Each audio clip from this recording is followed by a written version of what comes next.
Hello বন্ধুরা, আজকে আপনাদের সাথে এই ঘটনাটি না শেয়ার করে আমি পারছি না। আপনারা হয়তোবা জানেন প্রত্যেকটি বাসাবাড়িতেই কিন্তু ছোট, ছোট শিশুগুলো থাকে। সেই ছোট, ছোট শিশুগুলো কিন্তু নানান রকম দুষ্টুমির মধ্য দিয়েই সময় পার করে। কিন্তু ছোট, ছোট শিশুগুলোর মাথায় এত সুন্দর, সুন্দর বুদ্ধি কিভাবে কাজ করে এটা না জানলে আপনিও বুঝতে পারবেন না। আপনি এই মুহূর্তে যে বাচ্চা শিশুটিকে দেখতে পাচ্ছেন, সেই বাচ্চা শিশুটি কিন্তু মাত্র ৪ মাস বয়সের।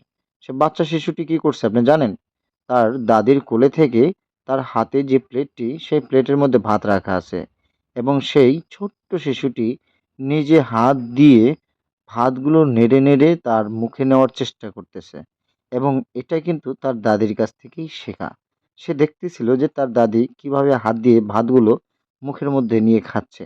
আল্লাহর কি মহান সৃষ্টি, তাই না?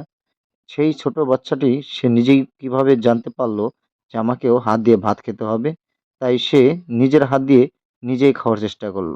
তাই আসুন আমাদের এই মহান রবের জ্ঞানের সৃষ্টির জন্য আমরা প্রশংসা করি আলহামদুলিল্লাহ।